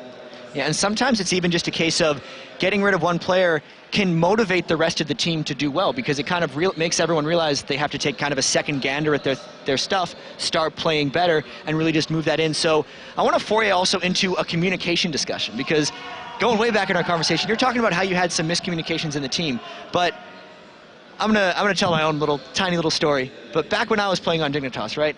I've always thought the jungler is the person who's in the position to make the most calls, right? They get to look at the mini-map the most. They're the ones who control the pace throughout the early bit of the game. And then oftentimes the jungler's on an initiator, so they get to go in, right? And I always say that like a bad call that everyone follows is better than a good call that half the team follows. Totally because true. a good team that half the team follows is always going to fail, right? Yeah. But my question to you is, do you have like an ideal calling scenario that could work out in a team? Like in a perfect world, assuming everyone had the ability to make good decisions, right? Like what would it be? How would you call teams? You mean in game, right? Yeah, Like, so in game. So for instance, I might not have done a good job of explaining that. Like, would you want to have the jungler making 100% of the calls? Okay, I get it now. Yeah. So I think the calls have to be done this way. I think the most aggressive players need to do their early mid-game calls, because those are normally the ones of go to the red, go to the blue, push top and go Drake. You know what I mean? So you want aggressive players to be making those aggressive calls? players have to make the early mid-game calls. I think so. Okay. And then those aggressive players lose you games at late game, because those kind of ideas normally late game cost you the game. It happened to me. It happened to my team. I used to do the calls the whole game, and now I don't do late game at all, you know? Okay. Because I tend to throw games, because I'm like, okay, wait in this brush, and maybe it's like water or something, you know? Or wait for them even when we are low or something. Or just keep pushing or whatever, because I'm this passionate, aggressive, you know? It doesn't work. So you need somebody like Nif, my support, which is extremely calm, and he's like, yeah, like making love, you know? Does he make the late game calls for you then? Yeah, he makes the late game calls for us, Okay. because Candy Panda and me are really, really crazy. So Neve and Jon make the late game calls, and Candy Panda, me and Jon, you could say, make the early mid game. And it's not one, you know, you don't need just one person to do it. You just need to know that if somebody has a good idea and everybody kind of agrees instantly, not saying, hey, yeah, we agree, no, just kind of agrees instantly when he says it, then just do it, you know, don't hesitate.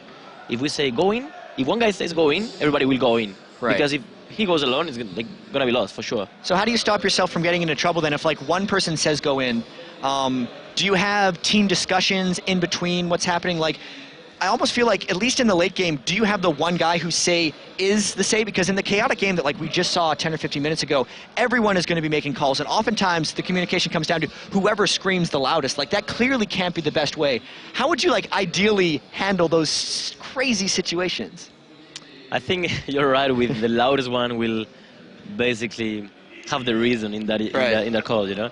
So that's why I try to yell as much. I mean, just turn up your microphone, put it really close to your mouth, so and, at the end of the game, so they can hear you. And the thing is that I don't know if you remember the game we played against AAA the last week. Yeah, I remember that game. You were on Jarvan, and Nono was Vayne. Yeah. So I would say that game I played really good. Okay, even though my stats weren't the best, but I said I don't care about it. I think I played really good. But then at the end, when I went in stupidly, okay, that was the late game call I'm talking about. Yeah, I remember. I was like, okay, Neve was like, I catch. He catch somebody, I think it was Sona. And we were like, okay, just poke. And I was like, let's go in, Demacia! Lost the game. So in that situation, I'll just set up the situation for the viewers who aren't familiar. The game was actually pretty much even on gold.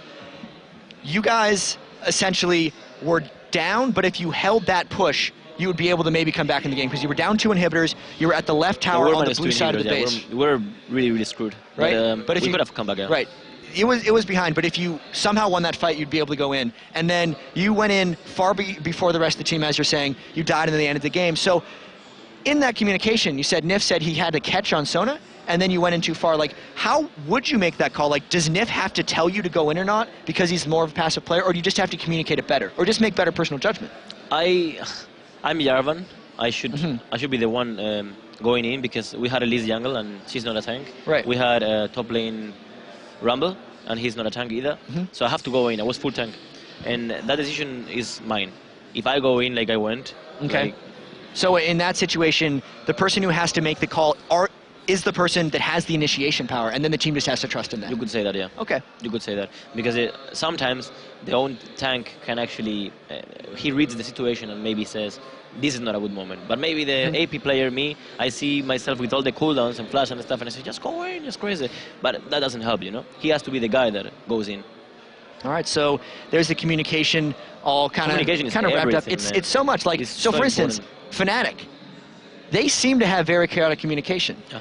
Do you think they can only get that play that play style because they communicate so well, but they have a lot of people like Soaz, native French speaker, he speaks English as well. There's N-rated, he speaks many different languages. Like, are they communicating crisply, or are they just on the same page?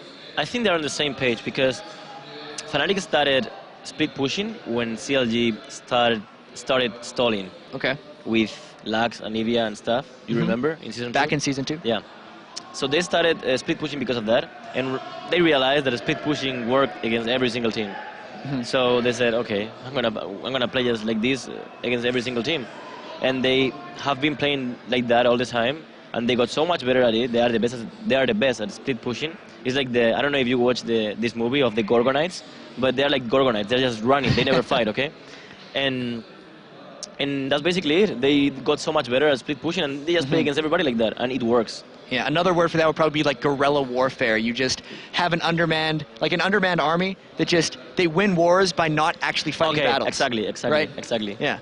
So it's really smart, but at the end, it's like every single team is like fearing to play against Fnatic. They fear to play against Fnatic because it's like, doesn't really matter if we want to fight, we cannot. Because they're going to be like bottom lane getting Nexus. And it doesn't really matter if we want to like push because they will be like one guy in bottom lane getting whatever. You really can't do anything. The only thing you can do against that is mimicking, like doing the same as them. And again, if you do the same as them, you're going to lose, most likely, most of the times.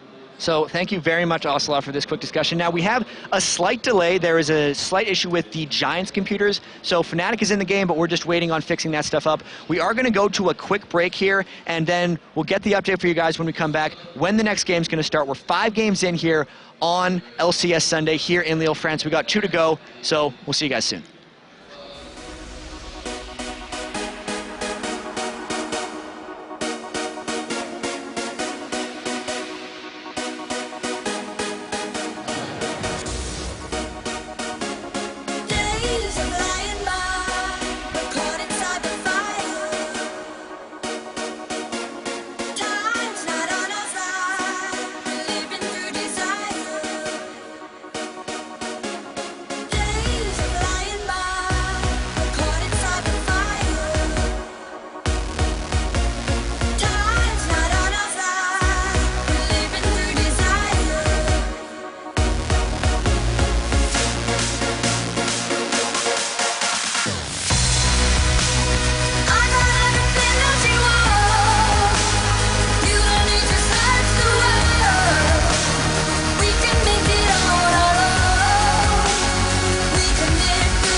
Welcome back, everybody. I am still here with Ocelot, the AP mid player, or maybe just mid player now for SK Gaming. We still have a few minutes until we get into our next match with Fnatic.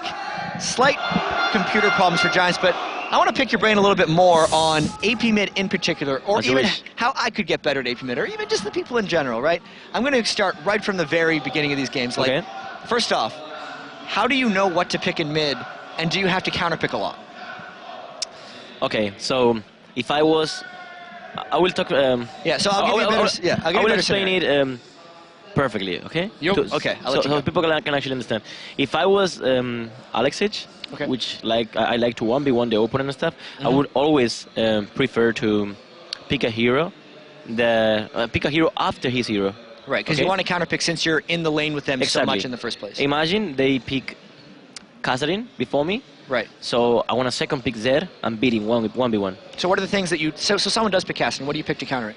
Zed, you can pick any 80, basically. Any 80. Okay. Any 80 works. Even range 80. Anything with 80 damage. Because his passive, which is magic resistance, doesn't... I mean, yeah, it's kind of magic resistance, doesn't really work. So, but now, let's put it this situation. Now I'm me, for example, okay? Yeah. I don't really mind picking my hero first. Why? Because my playstyle is not based in 1v1 in the opponent. It's more like helping the teammates. So once we get a gameplay, once we are 100% sure that how our gameplay, how our strategy is gonna look like, then I can pick my champion. Doesn't really matter what I'm fighting against. So for example, I can just pick TF or pick, I don't know, Ari, for example, because I want to roam and help the lanes at minute 30 plus or 12 plus. Those heroes are the best for those minutes. Okay. And it doesn't really matter what I'm fighting against. Maybe the opponent picks after my TF or Ari Kazalin, or maybe the opponent picks, I don't know, Zed, which is very good as well, or Kha'Zix, you know. But I don't really care too much because I really don't want to 1v1 that guy, okay? So it's kind of like a risky move because if you get to 1v1 that guy, you're gonna lose most likely. Yeah. It's not a skill matchup. Because you're casting into a straight counter is what you're saying. Exactly. Yeah. But if I'm fighting lane, I'm gonna be extremely useful, way more useful than him after minute 12 plus. Right. So I'm gonna be able to help the teammates way more. At the end, what you pick is how you play. Okay, so what would an example be of like a skill matchup so we can get into some more specifics? What is a very kind of common Lux versus what? Lux versus Orianna. Okay, so Lux versus Orianna. Let's use this as a scenario. Okay. You're playing Orianna against Lux because these are pretty common champions that you get to play. What are your starting items and what do you do early game? Well, I'm playing against Lux, so I obviously want to dodge skill shots. So I could go for boots 3 potions, but it depends on their jungler. If they got a jungler that ganks a lot, I will go for boots 3 potions and I will tell my support to work one side of the mid lane at level 1. But if their jungle is not a very good ganker for mid lane, I'm gonna probably take mana regen, 6 potions or 5 potions and 1 mana potion and 1 word. Okay. Because I don't need the movement speed. Okay. And where do you put that 1 word? I normally put that 1 word where my support has worded before when it expires. Okay. So the build of mana regen plus 6 potions plus word is very good for long laning phase because the mana regen provides you a constant mana regen, okay? Right. Which the more the time goes on, the better it is, okay? But if you go boots 3 potions, that's gonna be way better to dodge ganks, to dodge skill shots, to maybe 1v1 the opponent the first 3-4 levels. But there will be one moment where you will be out of potions and you will have to base at level 4 or level 5. So you won't be able to start to overextend in lane. Mana regen provides you that. You're gonna be nice with the mana. You're gonna be totally fine with the mana, so you can stay there. So what about the recent trend of a lot of people going with like a red elixir early on in the game, like, or even Froggen, for instance, brings AD runes on his Lux and his Anivia. Is there a lot of benefit in doing those early game Gambit plays? And if you wanted to go for red elixir, so if like you're in the Orianna lane again, would you ever go red elixir and decide to get aggressive? And if you do, how do you have to play that one? You go red elixir because you, in your brain, there is one point where you're gonna be level 3 and the opponent is gonna be level 2, or you're gonna be level 2 and the opponent level 1, right? Or you're gonna be level 4 and the opponent level 3. So there's gonna be one moment in between 2-3 creeps where you have in mind to be one more level than the opponent, okay? Yep. So at that point, that happens because you do wolves maybe, or because you have in mind to tell your jungler to come at some point and maybe make him back. Do you like the play at the very start of the game, like when you're pulling for your jungler? I've seen a lot of people do this, and I haven't been raged at too hard. If the AP mid like sits on the wolves and actually steals like half the experience and then gives a pull for the blue anyway, then you hit the level faster in mid lane. You hit the level fast in mid lane. Nah, actually, that doesn't really work like that. When you come with when the jungler comes mid lane, it's because the mid laner normally asks for it. So imagine, I say, Jon, come mid lane and we push. So he has to kill 12 creeps behind the tower. Meanwhile, I base and buy. So I'm back and he's still killing creeps. I might lose 1 or 2 creeps, but at the end he didn't base yet. So I'm going to be able to be aggressive on him because I will have better item build. Right, because you also got the extra push. And that's another question is, sometimes you ask your jungler to go around to shop. When do you find your windows to shop in the game? Because there's a lot of decisions that obviously get made. Sometimes guys will back at level 3 to buy an item. Sometimes I'm watching 2 guys fight with boots or nothing because they start with a red pot. Like at level 8, how do you make those decisions specifically in mid lane of when and why to go back? So you think about, this guy is better than me 1v1, so I don't want him to be better, more level than me. So I won't base until he bases, for example. But then you're in this situation where your jungle pushes and he has to kill a lot of creeps because if he doesn't kill them, he's going to lose the XP. You're like, okay, then base now, even though I lose 2 creeps or 3 creeps, he's going to actually lose the pressure because I have bought and he didn't. He has to base eventually, and I will have 1 Doran's ring and he will have nothing. Right. So at the end, and he will lose vision because if he doesn't go base, he doesn't word. So I will be able to roam. I will be able to roam at level 6. It's more like, it's not people only talk about KDA, creeps, farm, whatever, you know, but they don't talk about the pressure in general, you know. When you make the opponent not be able to base, and it's level 6, and you're actually moving around, and he doesn't even know where you are, then that is pressure that people don't see, but maybe the bot lane has backed and lost 5 creeps because of that. So, that's plenty of stuff. I'm sure we could talk for this a lot longer, and you put your life into the I love sharing. Come back for more later, but now the players are ready to go. Shox is on the stage with the teams. Let's hand it over to Shox.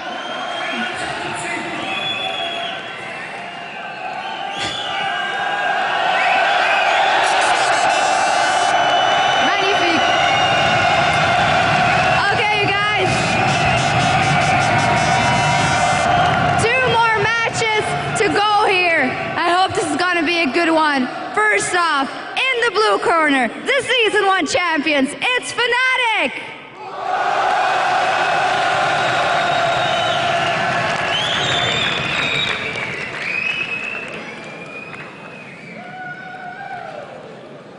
And in the red corner, they deserve one hell of an applause as well. Give it up for Giants!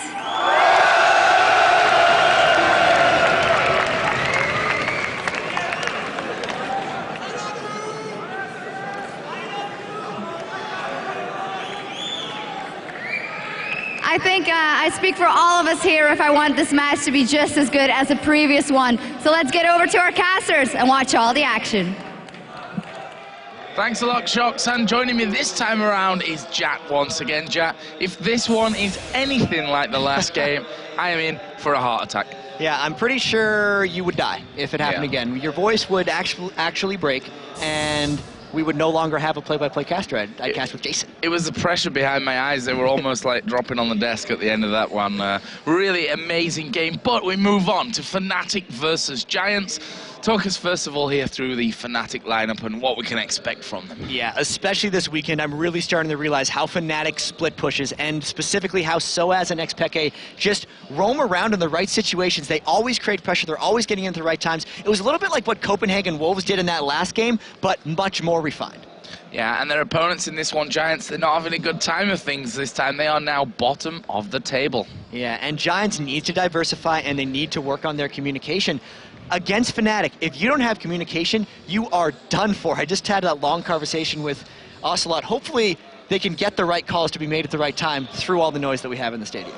So let's have a look at the 2 lineups then and how they stand here coming into this game. On the blue side, of course, we have Fnatic with Soaz, Cyanide, XPeke, Yellow Star, and Enrated. And for Giants, we have Samix in the top lane, Morden, Exterminaire, Jim Bones, and of course, Babetta on support. So looking through the key players then for Fnatic, we've gone this time around with their AD carry Yellow Star, who's had a fantastic time of things today. And this really just shows what Yellow Star's role is for Fnatic. He's the one who sits back with almost a 3-man pack and has to stay safe. If he wasn't at the in the cleanup spot for these team fights. Keep in mind, Yellowstar has to play AD carry without a front line most of the time because all they're doing is split pushing. He's very key in their success. And for Giants, we decided that Morden, he's going to be a big player in this one, in the jungle. He's got to get involved. And usually, junglers can be the ones to play initiators, and they have to make things happen, and there can be absolutely no hesitation when they're trying to make fights happen against Fnatic. So Morden will be so key, getting the plays to happen, starting the fights. So, before we get into Champion Select then, let's have a look and see what the teams had to say about each other. Pues Fnatic ya los conocemos bastante, es un equipo muy bueno que tiene un estilo de juego único. Siempre a obtener objetivos globales, a tirar muchas torres, están muy separados, un poco estilo, digamos, solo queue, pero... Exterminator is really good on mid lane. If he get advantage, he normally do good with it. He's the only one not making mistakes and trying to help the team a lot. Pues el más peligroso para mí, y creo que mis compañeros coinciden conmigo, es Peque, lo conocemos desde hace mucho y juega 1000 millones de personajes, lo juega muy bien en tanto de AP o bruises de cualquier tipo y si no gana medio siempre consigue rascar algo con TP o tirar torres o cualquier cosa, muy peligroso. So the pre-match thoughts coming in for this one. I mean, Giants, whatever happens here, Fnatic are going to give them, well, a run for their money. I mean, that's probably an understatement, this one. Giants, of course, on paper, are massive underdogs in this match. And Fnatic is the #1 team on paper as well, so that just adds even more to it. And in the previous 2 Fnatic games we've seen this weekend, they beat Gambit Gaming impressively, and then actually had a pretty close game with Dragonborns. So the way Fnatic's playstyle works, we're talking medium risk, high reward. If